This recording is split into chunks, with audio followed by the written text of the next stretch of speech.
May natuklasan si ka-treasure hunter na mga bato na hukay ni ka-treasure hunter ang sign markers ng Yamashita Treasure. Ano nga ba ang kahulugan nito? Ito po ang ating i-analyze at ibabahagi natin sa kanya sa inyo ang ilan po sa mga meaning ng mga ganitong klaseng palatandaan ng kayamanan.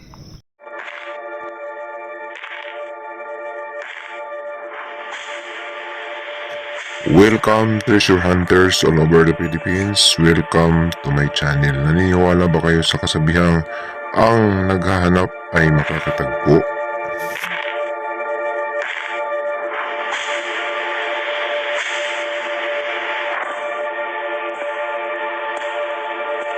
Welcome back again sa aking channel mga ka-treasure hunter. Balikan po natin itong napakagandang topic natin pong ibabahagi sa inyo tungkol nga po dito sa na-discovery, natuklasan ni ka-treasure hunter na sign, markers na bato, palatandaan ng kayamanan ng Yamashita Treasure. Sa makikita natin, mapapansin natin na ito po ay sadyang ginawa ng tao. Kwadrado at may nakasulat pa na APRIL o April, na yan po ay tumutukoy sa malaking butas or may tunnel, isang Yamashita Treasure sign na nagsasabing na itanil, nasa tunnel ang kayamanan. Yan po ay malalaman natin sa susunod pang mga sign markers na kanya pong ipapakita kung tutugma doon po sa sulat na nasa likod, kung ano nga ba yung mga iba pang sign o nakaukit sa bato.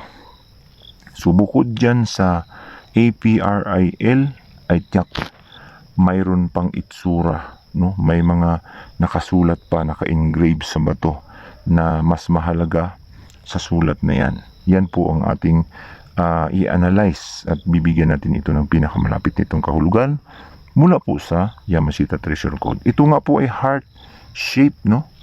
Heart shape, real pointer towards treasure, no? Ito po ay totoong Yamashita Treasure gold bars pointer, no? Pointer po ito ng gold bars. Kung makikita natin, pansinin natin, hugis gold bar ang kabilang pisngi ng heart shape at sa kabila naman ay hugis tunnel. Tama po yung nakasulat doon. So tunnel, no? May tunnel, then may gold bars. Pointer po ito ng Yamashita Treasure Code. Arrow, nagtuturo papunta kung saan ang direksyon ng tunnel. At ito ay nagsasabing boxes of gold bars in tunnel. Nasa loob ng tunnel ang mga gold bars na nakalagay sa box. Yan po ang pinakamalapit nitong kahulugan mula po sa ating analyzation, no? Sa ating analyze, yan po ang pinakapasok sa meaning tungkol po dito sa kanya pong mga natagpuan, natuklasang mga sign markers ng Yamashita Treasure. So mapapansin natin, no, parang hindi halata, nakataob kasi yan. Pag binaliktad natin ay mapapansin natin na nandyan pala may heart shape pala. Kung hindi tayo magaling ditong tumingin o hindi tayo matalas ang ating pag-iisip, ay hindi natin mapapansin sapagkat nakataob yan, no? Kwadrado lang ang makikita natin. May April. So A stands for gold deposits, big hole, malaking butas, maaaring malaking tunnel. P stands for tunnel. L is also tunnel. Ang R at saka I ay maaaring tunnel din yung R at saka yung I ay hindi natin alam. May items pa na iba bukod po sa gold bars, no? Yan po ay ayon sa mga letters na isinulat sa kwadradong bato. So yung kwadrado, boxes talaga yan, no?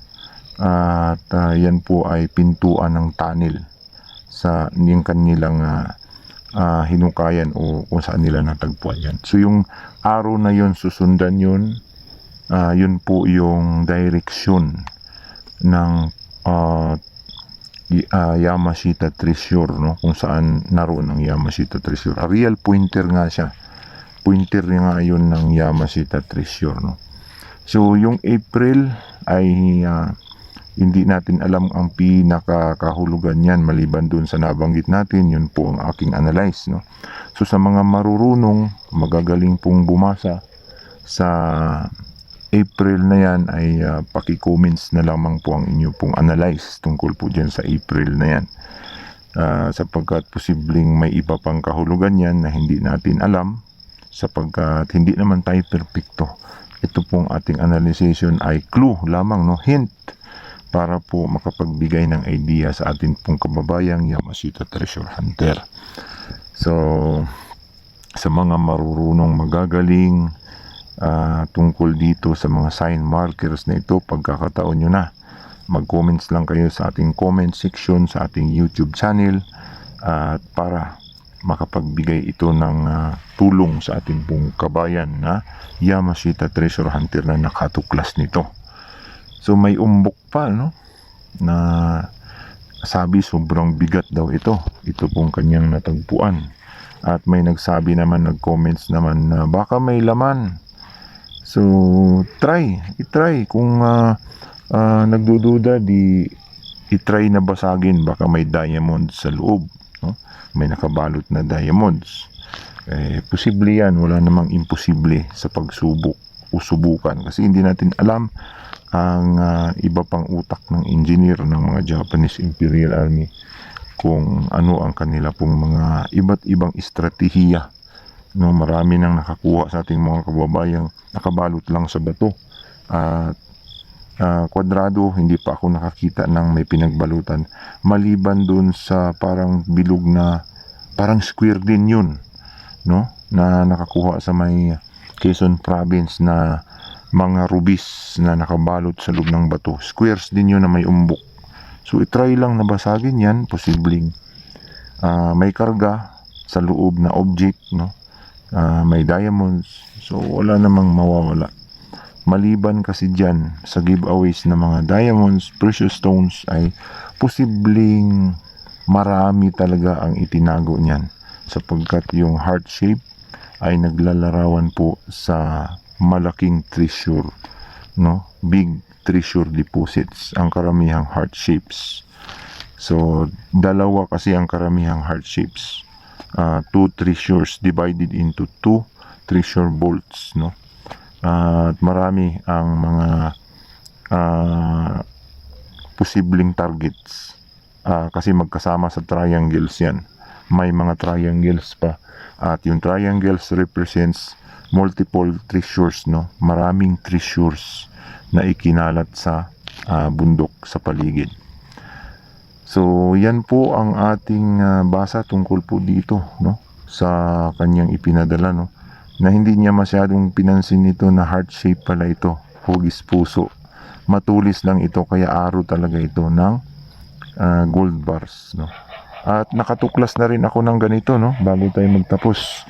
Sabihin ko nga pala sa inyo experience ko tungkol dito na nakatuklas nga po ako ng ganitong klase din, parihas na parihas yung hugis ng puso na yan. At yan nga ay naka-straight line, no? Hindi lang iisang treasure dyan, nakahilira, no? Naka-tunnel, nakahilira sa loob ng tunnel. So yun po yung pinaka guide, yung parang heart shape na yan na arrowhead o pointer ng Yamashita Treasure yan. So hanggang dito na lamang po. Sana po ay nag-enjoy na naman kayo sa isa naman pong napakagandang at topic po tungkol po dito sa naipadala sa atin, no? Hanggang sa susunod, ito po ang inyong ka-treasure hunter nagsasabing kapag tayo po ay naghahanap, tayo ay tsak na makakahanap. Mana yang nakuha ni? Asa bit nakuha yun eh? Ito no? Yang dire mo yang karbono. Puro balas. Yang mana yang nakuha nila? Ini yang atubangan. Bali ra gud mo yang atubangas babaw. Nya pag-ukab, Litra. mo yung mga litra oh. Sa ba ni siya B, A, nya ra yung P. Nya kani siya kay murag B. Nya na tuldok nga Duha ka liter Ay. liter ay. Sa may ibot pasabot na no.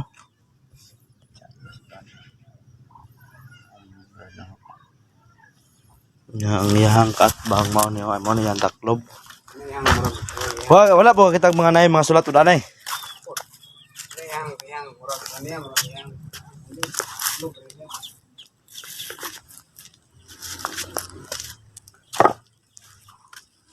Murag dito na si lalom siguro kay gamay mo itong lalom. Kaysa kuan. Model no. Ang katunga ana murag asa to batulo na kabahin lagi sila ano lagay na natulo kabahin. Asa ganyan ang murag dala na ko to gripo na mo sa una dito oh. Ang kauban ani. Tulo na kabahin sila. Giana mo giana And mga kabudha mao ni. Bali ako lang ning gikopya og sulat para maklaro jud. Porpit no mo yung nakuha kini. Ipod basta-basta ni mga bato ha, bertimbog ata murag di gini sa bato. ang gilid Normal. normal naglir. Ang mga kuan yun sa una ni na mo na simintos mga sa una nga mga kuan panahon sa mga hapon mo ning Bato kay maluad ka mo yang tulo man nga tunga na eh. Yan. mali tulo ni sa kalutod-lutod. Pag ukap ani na sa lingin dre no. Kini lingi mayo, mo rin tintel gani o gani o. Ana na may bilog si bangag ano ba? Ano sa lingin dre? Busda ko eh. Lingin nya nagana taklob. Ilang gikuha niya wa may sulod. Yan nakasulat. Mao na yung nakasulat ako lang gikape. Na o kamuray mo kuha na ni. Basta na sa lingin dere taklob na nakasulat mao ni. Bali ako lang giklaro mo ni ang kuha niya sa may bot pasabot ani. Porpet no, yang ilalom na sinugang. Kana. Sinugang siya. Buhi. Ano bato? Ya ang May pagkakorte ko do. ang yang sign isa ubos kay kwan ng mura og kanang pagtunob sa baka. Maura to. Ginsing ganay.